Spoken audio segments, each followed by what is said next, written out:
Coucou Ibu, coucou Ibu, coucou. J'espère que todo bien. Ouais, j'espère que tu vas bien. Ah, on inspire profondément, on expire posément. Aujourd'hui, si tu veux bien, d'ailleurs si tu veux pas, tu peux mettre pause et zapette la vidéo parce qu'en fait, si tu veux pas là tout de suite, je n'entends pas. Non mais j'aimerais aborder, parce que j'en ai parlé dernièrement avec pas mal de personnes, et j'ai observé aussi que le fait d'être une bonne personne tient à cœur à beaucoup de personnes. Et en soi, je crois que c'est plutôt chouette, hein, c'est relativement chouette de vouloir être une bonne personne. Après, ça dépend à quel prix. Mais je crois que de façon inhérente à notre nature, nous sommes une bonne personne. Je crois que dès lors qu'on est connecté à une source un peu plus vaste et qu'on fonctionne avec le cœur, ben forcément on œuvre pour l'autre et avec l'autre, parce que c'est inhérent à notre nature, il n'y a pas de séparation, on est tous un, on est tous la même chose. Donc finalement, bah, c'est normal en fait de s'entraider, c'est même pas une question d'être une bonne personne ou pas, c'est l'élan naturel. Mais que tu sois en lien physique ou pas avec les autres, en fait, j'observe qu'il n'y a pas beaucoup de métiers où tu n'œuvres pas pour les autres. Enfin bref, passons, parce que c'est pas là où je veux en venir. Là où je veux en venir, c'est que la personne avec qui j'en parlais, c'est que pour être une bonne personne, c'était avoir la validation de l'autre et être reconnu par l'autre comme étant une bonne personne. Donc être sympa, ne pas rentrer dans le conflit, ne pas dire non, en fait épouser les formes de l'autre pour pas que l'autre puisse dire de soi-même, donc que c'est une mauvaise personne, enfin de l'autre. Enfin tu comprends? Du coup, j'agis, j'épouse les formes de l'autre pour avoir sa validation, parce que je ne peux être que cool quand j'épouse les formes de l'autre. Je ne peux être qu'une chouette personne quand en fait je fais vivre en moi ce que l'autre a besoin. Quand je dis pas non là où l'autre veut que je dise oui. Et c'est ok, c'est pas anormal que la personne de ce fait te dise ouah, t'es une trop belle personne, t'es trop une bonne personne. Attends, j'ai ma ratatouille, je reviens. Y est pas. Oui, je disais donc que si c'est pour espérer de l'autre une validation comme quoi tu es une bonne personne, c'est un peu scabreux, parce que déjà la définition de l'autre concernant le fait d'être une bonne personne n'est pas forcément la même que la tienne. Et que finalement, en fait, tu donnes ton pouvoir à l'autre qui va dicter ta conduite pour être validé. Et ce faisant, tu vas peut-être tordre l'élan qui est tien à l'intérieur de toi et qui voudrait se goûter différemment, qui voudrait peut-être poser un non ici, ou un j'ai pas envie là, ou ce serait bien que, et qui ne le fait pas, puisque finalement si je fais vivre ça, je vais être rejeté par l'autre. Mais pose-toi la question, mon ami, qui est-ce que tu rejettes quand tu fais ça? Qui est-ce que tu rejettes quand tu dis oui alors que tu as envie de dire non? Je crois que la personne que tu rejettes, c'est toi. Et en ce sens, je crois que c'est un petit peu triste, mon ami, si tu te rejettes toi-même. Ben oui, tu as le droit de dire non quand tu sens que dans ton corps, c'est non. Ça veut pas forcément dire... Non, là, je m'égare, pardon. Mais n'en demeure pas moins que tu as le droit de dire non quand c'est non qui se joue à l'intérieur. Et comment tu le sais en fait? Eh ben vraiment, je ne cesse de le dire, mais reviens à ton corps. Est-ce que ton corps, quand tu poses ce non, alors que tu as envie de dire oui, il est détendu? Ou est-ce que ce corps, quand tu poses un non alors que tu as envie de dire oui, il se met en tension? Et ça, c'est un signal de ce n'est pas cohérent la façon dont tu te fais vivre cette expérience. Il y a une dissonance entre le choix de ton cœur et ce que tu t'offres à l'extérieur. Et ça, c'est biaisé en fait par tout un tas de blessures, tout un tas de croyances limitantes qui pensent que il faut que tu sois aimé par l'autre, tu peux pas dire si parce que l'autre va te juger, t'as déjà été rejeté dans ton enfance donc t'as pas envie de... Tout ça, c'est des informations que tu portes aussi, et c'est ok en fait, c'est comme ça qu'on est, on porte des informations. Très peu sont conscientes, donc laisse tomber la neige sur celle que tu sais. il y a 1/10 que tu sais, et il y a 9/10 que tu sais pas ce que tu portes comme information. Donc finalement, c'est pas très important de savoir le pourquoi du comment, sinon comment, dans le concret, dans la réalité, tu fais pour changer la donne. Pour passer d'une bonne personne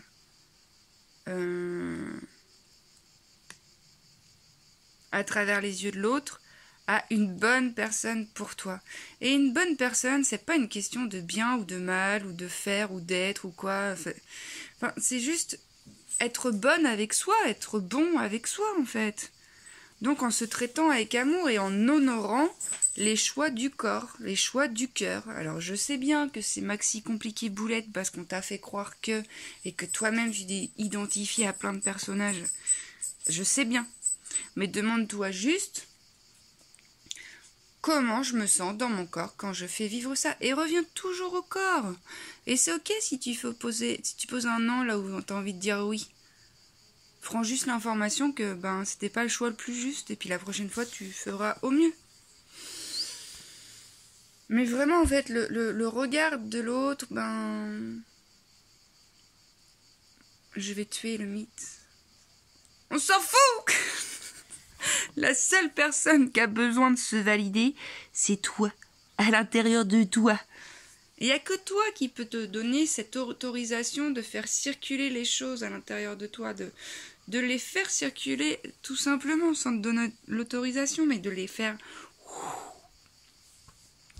C'est pas l'autre qui sait ce qui est juste pour toi.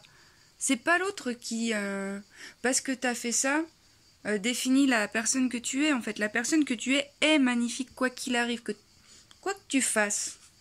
Alors vous allez me dire, attendez, n'importe quoi.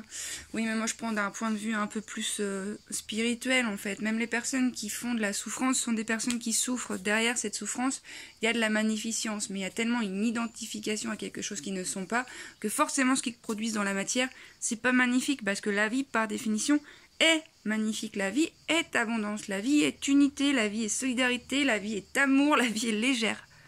Et tout ce qui nous permet d'expérimenter autre chose, c'est ce que nous sommes pas. But it's alright. Nous avons besoin de savoir ce que nous ne sommes pas pour être ce que nous sommes. Donc, je veux dire, en fait, dès lors que tu regardes le monde avec ces yeux-là, tu t'aperçois de sa magnificence, mais dans les moindres recoins de l'espace, dans le moindre... où tu t'attaches.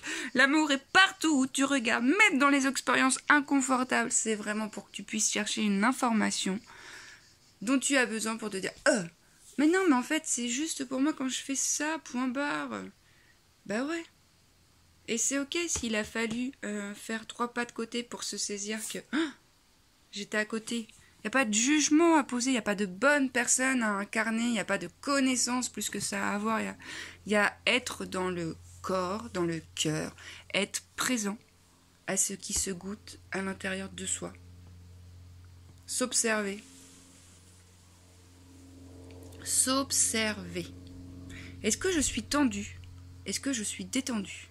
Est-ce que je suis contractée? Est-ce que je suis décontractée? Est-ce que je passe mes journées à flux tendu d'informations et je cours du matin au coucher, du coucher au matin et je ne me pose pas la moindre question concernant les actions que je me fais vivre? Est-ce que je reproduis des schémas de façon inconsciente? Ça veut dire pas consciemment en fait. Bah ouais, j'ai cette vie-là, si je me pose la question une nanoseconde, pourquoi j'ai cette vie-là? Est-ce que je l'ai parce que c'est des injonctions sociétales, parce que ma famille... m'a fait croire et que j'y ai cru, parce que bon, tu as ta part de responsabilité en fait, c'est toi qui es 100% responsable de la vie que tu te crées, donc à un moment donné, effectivement, c'est ok de se rendre compte que peut-être certains choix ne sont pas en adéquation, c'est tout aussi ok de s'offrir autre chose, parce que tu peux te réinventer tous les jours en fait. Et moi je vois beaucoup de personnes qui sous couvert de peur, restent dans des espaces inconfortables et c'est ok, elles en sont là. Moi je suis juste ici pour témoigner qu'autre chose est possible, je suis juste ici pour offrir une vision que tu peux ramener dans ton dedans pour savoir effectivement pourquoi tu fais ça. Mais en toute humilité, Mais oui, moi aussi, des fois, je m'observe et je me dis, oh là là, mais j'ai fait ça pour avoir une validation extérieure. Mais en fait, si je m'écoute, bah, j'ai pas envie. Bah, le fais pas. Bah oui, c'est vrai, c'est trop bien, merci la vie. Mais t'es pas censé tout comprendre, tout d'un coup, tout le temps. Enfin, je veux dire, ça prend du temps. C'est d'une simplicité et d'une complexité, c'en est déroutant en fait. C'est très simple. Le moment présent, le corps. C'est très complexe. L'identification à des blessures, à des histoires qu'on se raconte, qui fait qu'en fait, la vie est dure, quoi. Quand t'es à côté de toi, c'est dur.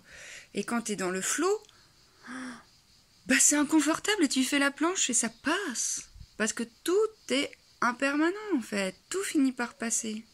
La souffrance que tu expérimentes aujourd'hui passera. La joie que tu expérimentes aujourd'hui passera. Mais ouais, tout passe. Mais dans cette présence qui peut demeurer présente à chaque instant, il y a le calme et l'émerveillement de bah ah ouais, d'assiste comme ça. Ok. Merveilleux, merveilleux, je prends. Et toutes les expériences ne sont que des opportunités pour te rapprocher de toi.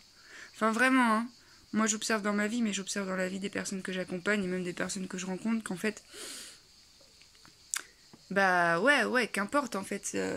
Si là tu souffres parce que t'as mis un slip trop petit, parce que t'as mangé du camembert, ou parce que ton père il te frappait dessus il y a 5 ans, là dans ton corps ça fait quoi? Hostia, ça fait trop mal! Et de rester dans ce ça fait trop mal. Mais c'est ça qu'on n'a pas appris à faire et du coup qu'on ne veut pas faire. Et pourtant c'est ce qu'il est nécessaire de faire pour transformer l'information, en fait, pour la laisser circuler tout simplement, de par la respiration et la présence qui, elle, ne juge pas, ne sépare pas, ne condamne pas. Et du coup, il y a la boum boum. Il y a la boum boum. Et ben ouais, cette souffrance, elle passe. Mais quand tu y résistes, elle persiste. Et quand tu fais face, elle s'efface. C'est une des phrases phares des méthodes PIT. Mais en fait, c'est fou parce que moi, j'observe vraiment les méthodes PIT, c'est des outils incroyables hein, pour permettre de transformer, quoi, de laisser circuler, d'avoir accès à des espaces plus vastes, de faire péter des verrous de pièces qui contiennent des croyances d'hommarde, de grosses mardes. Mais n'en demeure pas moins que tout ça s'est rendu possible par la présence. Et j'observe qu'en fait, en cabinet, l'accompagnement que je propose permet à la personne de se sécuriser parce qu'en fait, on est tellement en insécurité que même à travers une émotion, on est là, j'en veux hop. Mais c'est toi qui s'exprime de cette façon-là. Pourquoi t'as peur de toi? Non, mais parce que la tristesse, ça fait mal. La colère, j'ai pas le droit. Puis la tristesse, patati. Puis j'ai pas que ça à faire. Puis j'ai pas le temps. Puis les gens, ils vont dire que. Et puis à un moment, ça suffit. Stop, stop, stop. Qu'est-ce qui est là, présent? T'es triste? Bah, sois triste. Quand tu es triste, quand tu as de la tristesse en toi, tu es une bonne personne. Quand tu as de la colère en toi, tu es une bonne personne. Quand tu ne sais pas gérer ta colère et que tu envoies ta colère extérieure, tu es une bonne personne. C'est chaud du slip, hein? Parce qu'on aurait tendance à dire, bah non mais n'importe quoi, tu vas pas croire. Je cautionne pas ces gestes-là. Je dis que l'essence qui est tienne est le divin. Donc qu'importe ce que tu poses comme action, t'es une bonne personne. Mais c'est vrai qu'effectivement, il y a des identifications à des histoires et à des blessures qui font qu'en fait, la personne, elle agit mal envers d'autres personnes. N'en demeure pas moins que ça reste la même chose que toi. C'est pour ça qu'on ne peut pas juger non plus, en fait. Cette personne-là a vécu des choses que tu n'as pas vécues. Moi, si toute ma vie, on m'avait dit ça, man, c'est une carotte. T'imagines, je viens avec un référent, une référente qui me dit ça, c'est une carotte. Je n'ai que cette référence-là. Alright, das ist eine carotte. Et puis après, j'arrive un peu plus tard, avec plus de gens, puis on me dit, tu me passes une carotte? Moi, je dis, tiens. On m'a dit, non, c'est ça, une carotte. Ah non, c'est pas ça, une carotte. Une carotte, c'est ça. Non, c'est ça, c'est ça, c'est ça. En fait, on n'est pas d'accord parce qu'on n'a pas eu les mêmes informations. Après, si je m'aperçois que 10 personnes sur 10 appellent ça une carotte, peut-être que je vais me dire, ce n'est pas une carotte. En plus, si j'apprends qu'on appelle ça un champignon, peut-être que je vais me dire, ah, on m'aurait donc menti. Et moi, j'ai cru à ce mensonge. Donc, toute ma réalité en a été impactée. Donc, si quand on me frappe, quand je suis gamin, on me dit je m'aime, enfin, je te traite mal, mais je t'aime, bah moi je vais me traiter mal, hein, je vais croire que c'est normal, puis du coup je vais traiter mal, hein, mais je suis une bonne personne, j'ai juste eu une expérience qui m'a tordue en fait. Donc t'es une bonne personne. Dans tes doutes, dans tes peines, dans tes frustrations, dans tes dépressions, tu es une bonne personne. Et puis ne fais pas des actions pour avoir la validation de l'extérieur en mode non mais si je fais pas ça, il va dire ça. Et bah du coup on va me juger. Et bah du coup on va pas m'aimer. Et bah c'est naze. Ouais, peut-être. Mais là dans ton corps, quand tu te fais vivre ça, ça fait quoi? Bah ça me fait mal. Il y a vraiment une grosse dissonance entre le cœur et le corps et la teuté. C'est pour ça que quand moi je parle de descendre dans la tête, c'est vraiment ouvrir des espaces dans lesquels les informations, les connaissances... Mais c'est ça le piège avec l'ego spirituel, c'est que plus il en sait, moins il est dans le body, quoi.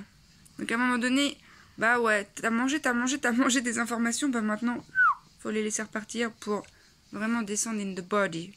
Elles sont nécessaires, les informations. Moi, je trouve ça magnifique de comprendre comment fonctionne le cerveau, comment fonctionne une plante, comment fonctionne plein de trucs. C'est juste que c'est pas ma grille de référence pour dessiner ma vie. Parce que des expériences sur le papier, c'est magnifique, c'est génial, c'est waouh. Et dans la vraie vie, c'est pas la même chose. Bah, je me dis, bah, le papier, il est foireux, quoi. Et le papier, il est là. Alors que la tête, le cœur, le corps, lui, il n'a pas de papier, il a juste une compréhension du vivant qui dépasse l'entendement et puis un champ magnétique bien plus puissant. Enfin bref, ça c'est encore autre chose, mais je veux dire, l'intelligence de vie, c'est dans le cœur que ça se joue. Mais c'est ok de poser des actions depuis la tête. Hein. T'es une belle personne. Juste demande-toi quand tu poses une action, ça fait comment dans ton corps? Ok?